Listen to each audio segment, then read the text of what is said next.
Hello, everybody. Welcome to the show where we talk with inspiring and influential changemakers from all around the world. I'm so excited today to welcome our guest, Anne Miltenburg, because we are going to be talking about a topic that is so important for changemakers of all kinds. And I'm really excited to just learn more about your background and how you came into this space and what we can learn from you about this awesome topic. So I'll leave you guys hanging for a few seconds, although if you read anything on my post, you'll know what we're talking about.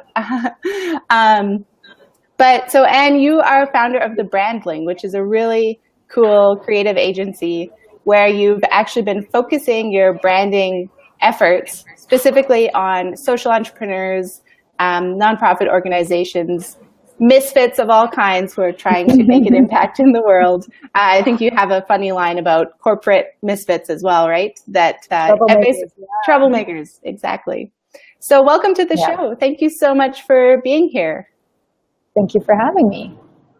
So tell us a little bit about yourself. The question that I like to start to kick off with before we get into the details of what you do is to share a little bit with us about your ideal day. It really helps us get a sense of who you are as a person.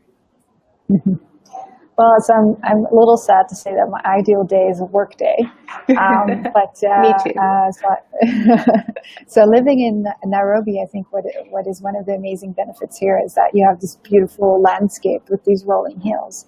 So my favorite way to wake up is quite early in the morning when the sun is rising and you can go for a run. And so me and my husband often go for a run, and you kind of have the birds that are waking up. Everyone's walking to work, and you're kind of zooming in and out of the crowd, and the trees are flowering at the moment. Then we have breakfast and get to work. One of the joys of working in the branding space is that you work with all these very different clients. So an ideal day would be, for instance, having a workshop with someone working with craftspeople in the morning, and then doing a case study on a company that's doing amazing things with technology in the afternoon, and then maybe following up with some Indian food, perhaps. We have really good Indian food here in Nairobi. Awesome. I think every ideal day should also end with Indian food. That sounds great. Yeah. And you mentioned you and your husband get to work. Does he happen to work with you, or you guys work separately? Yeah, so we share an office space, and he actually is one of my clients. So his company is one of the projects that we're working on now. Oh, fabulous! That's great. So tell us a little bit about the Brandling and what it's all about and what you guys do. Yeah. So the Branding is a learning company that helps people to build stronger brands. I have a background as a brand developer for about 13 years now. And I realized that it's really important for social entrepreneurs to sell themselves well. I think, first of all, as social entrepreneurs, we're often working in quite complex spaces. And so it makes a lot of sense to have to sell the change that we want to see as well as we possibly can, to really reach audiences that we would otherwise not reach, and to not just take for granted that we are doing amazing things and that people should just open up to that and wake up to that and join us automatically, but really be smart about how we reach out and be strategic and intentional about that. So we do that in different ways. We do that as a brand agency working with clients one-on-one to create custom brands. We also created a method that we translated to tools and books, such as the Branded Change Toolkit. Mm-hmm. And we use that material actually also as the foundation for trainings. So we train people all over the world to build their brand thinking skills, either in one-on-one or in group sessions at incubators or accelerators, for instance. Mm-hmm. Fabulous. And so I've been in this space for a little while now, and I can't say I've seen too many branding agencies so laser focused on helping this group of entrepreneurs. Are you guys basically the main go-to people in this space? Like, I haven't seen it, so I'm really excited that we found you and that you're doing this work.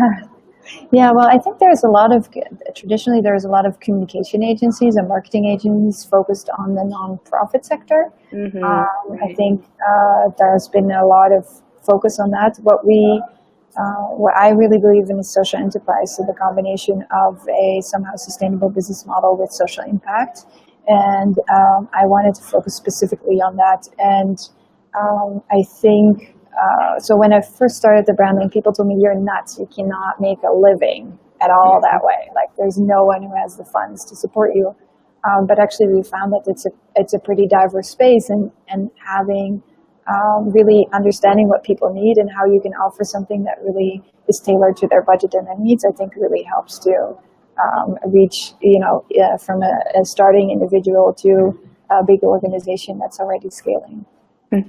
And you, as you said, I mean, that's the whole benefit of focusing down on a certain group, is that you really get to understand their unique challenges. Yes. And yeah, it's so absolutely. complex, you said earlier. So Yeah. that must be fascinating to kind of learn the ins and outs of branding for these organizations and these projects and these people. Yeah, well, and I think it's also an exercise really in a process that we also see with clients, is that there's always this question, like, is it better to be a generalist or a specialist, and to have a narrow or wide positioning? And I really believe in a narrow positioning, because if you know who your audience is, it's much easier to target your products and your communication around their needs. And therefore, I feel like by making the pond smaller, your ability to catch fish in that pond is much greater than if you're, trying to fish in a really big pond with a really small little net. So that's a great analogy. I haven't heard that one before, but I'm definitely going to steal that. That's perfect. We love them, and I always get my phrases and analogies mixed up. So I'm sure I'll do a few more in this half hour. Hey, we're a global community. It's all good. Everything goes. So how did you end up on this path? How did you get interested in branding in general, and then on focusing in on this niche and doing the branding specifically? I traveled after high school because I didn't really know what to do with my life, and I really enjoyed that for 2 years, but I wanted to get an education, so I became a designer, and I graduated on a project focusing on visual illiteracy in developing countries. So I developed a HIV/AIDS campaign for people who can't read and write, but also people who can't read and write images, which is a whole interesting field. Oh, wow. Yeah. And my professor had a branding agency, and so he really loved my project, and he said, "Why don't you come work for us?" And I thought, oh, that's a very different than what I'd been engaged in before, but also interesting because you get to meet with all these different entrepreneurs. So that's how I got into branding, and I've really enjoyed it. And we worked for both really big clients, commercial clients, as well as small cultural clients. But after doing that for about 12 years, what I was really missing was the kind of engagement with topics that I really cared about, which were neither selling insurance or lipstick and tampons. You weren't into those? But also not, necessarily the advertisement for a new opera. So I looked at, okay, how does branding come into the equation? I always believed that my profession can't really add to the world.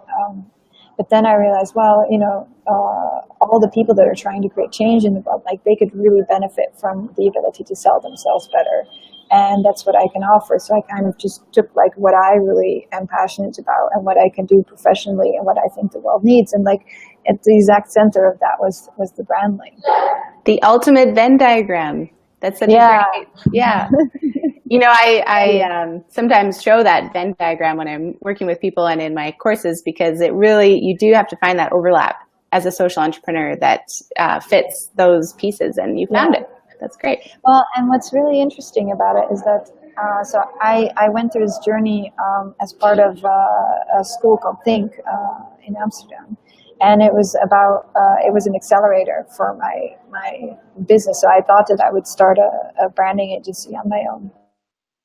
So I kind of presented this new idea for business model to my acceleration coach. And he looked at it and he was like, well, does this make you happy? And I kind of looked at him like, what are you talking about? Like, what does happiness have to do with what I'm doing? And so he said, I think you need to reconsider. And I found that to be really interesting, because if your business model requires you to do stuff that doesn't make you happy, it's not a sustainable business. Another exercise that I really enjoyed, apart from the Venn diagram, is a client of mine recommended that I would draw my agenda for the week and really specify, like, according to the concept that you have for your business, like, what would you be doing day by day, hour by hour? And then look at, like, is this how I want to spend the week? And now think about, how would you like to spend your week? And at first I was very shy about that, because I was like, I don't know if I can say that out loud, but I would want to be doing, because I would want to be in Saudi Arabia on Monday and doing a workshop, and on Thursday I want to be in Nairobi creating a brand. And but all those exercises were actually the founding basis or the fundament for what I'm doing now with the brand. Wow, that's amazing. It's just great to hear these stories that it's possible. I know a lot of the people in our community believe that these ideas and philosophies are possible, but I think it's sometimes hard to see it in action. So it's really great to have examples like yourself where, yes, I did consider my passions. I considered the lifestyle that I wanted to have and the things that I enjoy doing, and I made it happen. And then now it's a living thing that's helping a lot of people. So great example. Yeah, I think what's really key to it, though, is that you find a good insight into what people need. So I think at somewhere, at the intersection of what your passion is and what people need is really where you'll find the right combination. Because I could have been passionate about something that there simply wasn't a market for, and that I couldn't have created a market for, because we kind of always hope that there's something out there for us. So I'm really listening to what people need. So my first step was to go to groups of social entrepreneurs and just sit down with them and say, like, what are your heartaches and pains when it comes to branding? And that's what everything is based on, the products as well as the communication. Yeah, wonderful. The overlap piece. I just want to mention too, as people pop on and are watching us, please let us know if you have any questions for Anne and throw them in the chat and we will answer them. Or if you're watching the replay later, feel free to pop your comments and questions in, and I'll for sure be catching up and might be able to pop in depending on how busy she is in the next few days. But we'd love to hear from you guys. So related to the work that you do, can you tell us about when you get most kind of fired up and excited about it? Like, it sounds like you've created this ideal workspace that you love, and you love doing everything. But what are the pieces that really get you excited? So I actually had 2 workshops today, and what I think is the really magical moment is when you can help people to really believe in something that they're doing, because we work with I've worked with over 450 people in the last 2 years. So you really get an idea for what kind of concepts are out there. And you see so many people with amazing projects and plans, and when you can help them to truly believe in that and sell that really well and really help them to do justice to their potential, I think that's the moment where you feel a lot of satisfaction, because it's a really serviceable job, right? It's all about supporting other people in achieving their goals. And when you feel like you're really making a difference for someone, I think that's a really magical moment. When we are doing these sessions, like, sometimes we'll uncover like entirely new revenue streams. Sometimes we'll discover like a great way to help them cut costs. Sometimes we find amazing ways that they could develop events to get publicity. Like, there's so many things that you could help someone with in quite a short amount of time, and that's a lot of fun. Yeah. Yeah, that outside perspective. I totally know that feeling in being in a meeting like that on either side, and you leave and you're just so excited because you had so many like light bulb moments, right? And it's really fun. And that's a very good point, because when you're developing something for yourself, it's really hard often to see your strengths. And when someone else can come in and say like, hey, let's go into the mine together and find the gold and dust it off and bring it back up and put it in the spotlight, I think that's a really great way of working together. Yeah. Another great analogy. Into the mine, dust off the gold. I love it. All right. So back to more of a personal question about you. What I wanted to ask, what's one thing in life that you haven't done yet that you is on your bucket list, whether that's related to your career or your work or just personally? I get the sense you love to travel and be in new countries, and maybe have had a lot of adventures, but what's on the list for later? That's a really hard question. I think because the answer isn't so exciting, but what I would really like to do is to sit on my ass for a bit. Like, I think what I've never been able to do is relax and trust that everything will be fine. So there's always a book coming. There's always a project. There's always family in India, in the Netherlands, in the US to visit and to make up for lost time for not seeing them the rest of the year. Like, there's always a lot to do.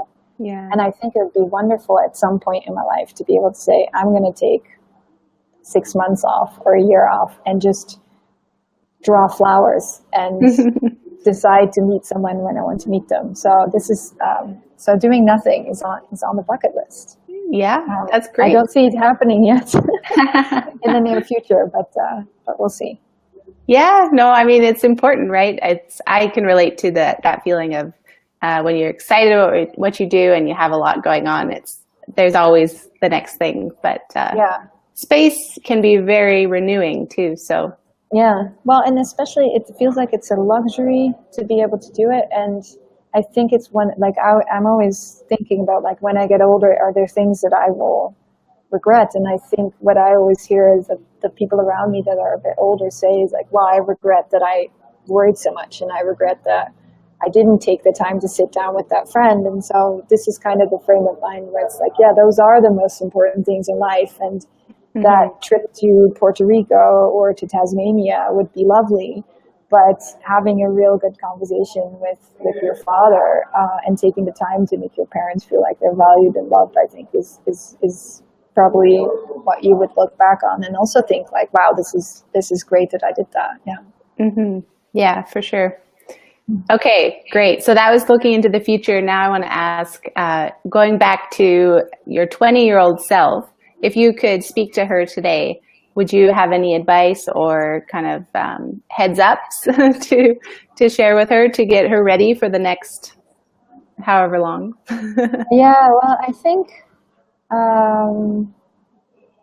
again, like the point of saying like, okay, relax, everything will work out. Everything will work out. Because I was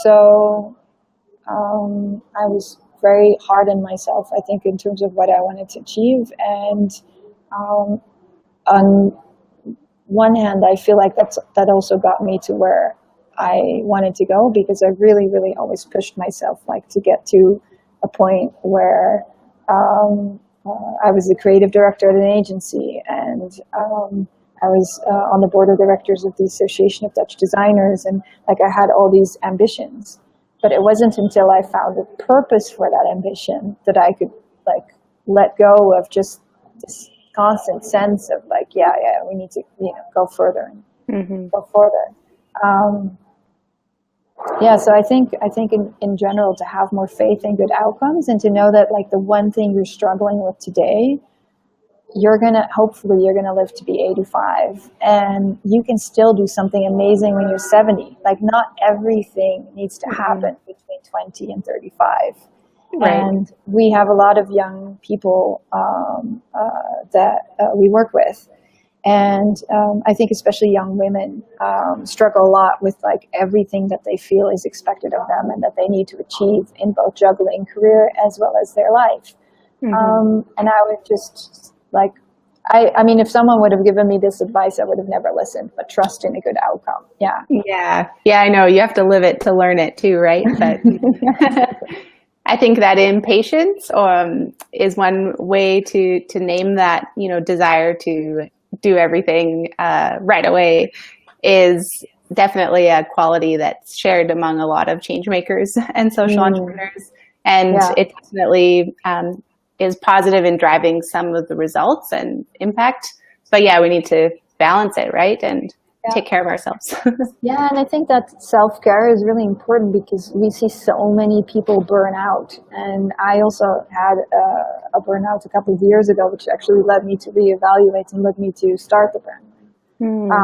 And the effects of a burnout are really intense. Like, it's taken me years to get back to a normal level of energy. And it's like you've kind of, like you're a battery. Okay, here comes an analogy, but it's like you're a battery and you've kind of messed it up where now the battery goes empty very quickly. Yeah.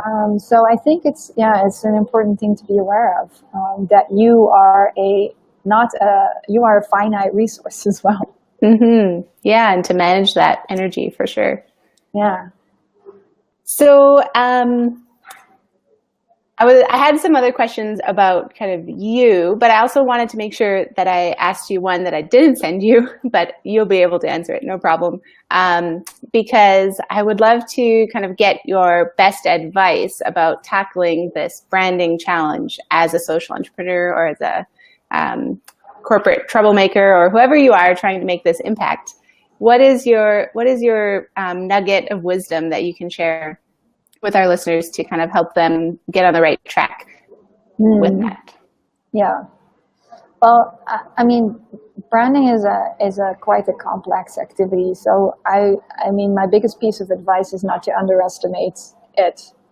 But having said that, I think what we see time and time again is that it's really important that you start with a good insight into what is the problem that people face that you are addressing, and what is the most clear way that you can formulate that the solution that you offer, and to really check with the audiences, whether that's your customer or your beneficiary or an investor or a partner, to really check with people, does that resonate? Because what I see time and time again is that people have a bit of a blind spot for how well they are communicating, both in terms of clarity as well as how compelling that argument is.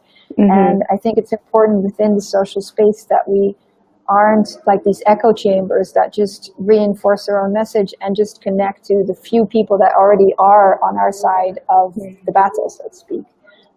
But that we really think about how do we reach like bigger audiences, and how can I not just, convince my friend that this is a good service, but also people 2,000-3,000 kilometers away, or people on the other side of a political divide, for instance. Because I think, the viability of any company is dependent on how many people you can reach and what is your best audience. And so to understand very clearly what you want to be recognized for and how you can build that recognition, I think is key to your success in the end. And it'll make you more effective, both in selling that change, but also more effective as an organization, because if everyone knows why you're doing what you do and how you propose to get there, and you all have like this pitch ready that everyone knows by heart. Like if I wake you up in the middle of the night, if you're on an elevator, like we all know what we're about and we all know how we bring that to the outside world. I think that is a huge win. Yeah, so true. I almost think sometimes, being an entrepreneur of any kind, and a social entrepreneur is just this whole chain of events of gaining clarity. At every step along the way, you're getting more clear and wondering and, finding that resonance and shifting and then just doing it over and over and over again and practicing. It's like, I think that's what business is all about, is exactly figuring that out, and it changes as you go. So it's very challenging. And that's also why we develop these tools, because when people have tools and skills, they can reapply them. Because it's no longer the case like you develop something, you put it online, you put it in a book, and it's going to be the same for 3 years. Like all the people we work with, they pivot like after 6 months, or they clarify something and they find this whole new opportunity in communication, or they add products and services. So it's really important to be agile in that sense, and not think that we're setting this stuff in stone, because as I'm sure like we also find like every few months we make an incremental step in improving how we tell a story. So yeah, I absolutely agree. Yeah, it's fun. I mean, it can feel a bit draining sometimes when you're like, didn't we already figure this out and now we're figuring it out again? But that's the journey, and it is fun. Yeah, exactly. Yeah. So do you have, I think you've touched on a lot of these kind of philosophies about how you approach the work that you do, and advice on how to approach change making in general. Do you have like a key mindset or belief that you think has really served you in taking action and kind of living these ideas? Because I think mindset is a big piece of being an entrepreneur and making change. So I like to ask about that. Yeah. So I think two things. I'm a bit of a natural pessimist, but I think having worked with really amazing people in the past few years has made me recognize that there's people all over the world who are fighting the good fight and are working on amazing things. And having this belief of all these people kind of burning the candle on different sides, and all these people moving forward really has made me an optimist. And whether you're in Saudi Arabia or here in Kenya or in the UK, you see these like-minded people that are setting up amazing things. And so I realized that by being pessimistic, I was in a way undercutting the belief in the fact that they could make real change happen. And so, again, having faith that there's a lot of people out there who want to do the right thing, and being optimistic has really helped me to go through some of the low points in work and in life in the past few years. Yeah, and that belief that everybody's working on it, I think that's really important too, because it can feel like that you've taken on the world in your cause or whatever. And obviously there's a lot of other people who care about it too. So it takes some of that pressure off, and that urgency, that impatience, just knowing, that everybody is doing their part. And it's, like you said, burning the candle from all sides, I think is another great analogy, because, it helps you maybe have some calmness about like, I'll just not keep my head down, but I'll focus on what I'm really good at, and serving the people that I'm directly in contact with. And then we can all, chop into the issue together, right? From all different sides. And adding to that, I also feel that there is I would really love to see people franchising social enterprise more, because there's often also this idea like, oh, but I have a solution and I own it and I want to keep it. But if we really want to maximize impact, I would really love to see someone who's come up with a great solution to be able to truly scale that, and so that all of us collaborate together on attacking these different issues through models that are proven to work. I think also the mindset of course you always compete in a sense with others, but that you can by being competitive, you can also add the best to the market, so to speak. Yeah, totally. And we all, the better we all play, so to speak, we encourage each other to play better too, right? I mean, that's the good piece exactly. That you can all build off each other, right? So yes, absolutely. Yeah. Awesome. Okay, so we've been about half an hour here, and I've seen some people popping in and out, but we haven't got any questions from the audience at this point, that's fine. We'll take some questions if they come later. But in the meantime, how can people stay in touch with you, and if they're just loving everything that you're up to, how can they connect? Well, don't write me a letter, because the Kenyan post office isn't that great. So Thank God we have the internet. yeah. Well, all the usual channels. So you can find the branding on Facebook and Instagram, and through our website and through the newsletter. What we, of course, prefer to do is meet people in person. So if there's anyone listening to this who says like, oh, I'd love to organize a session in my city, for instance, and we'll get like 18, 20, 25 entrepreneurs together and do a boot camp for a couple of days. Send us an email, for instance. We have a Facebook group where social entrepreneurs can discuss their challenges and lessons in branding. And there's also many other brand strategists in there. So it's not just us who are answering some of the questions. Oh, great. What's the name of that group so I can post it? It's the Branding Tribe. Okay, awesome. Yeah.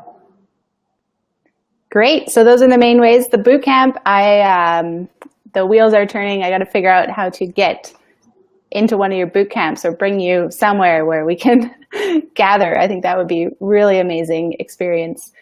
This is definitely a topic that I would love to improve in my own world. And Solène and I, because of the way we were building our collaborations very organically and,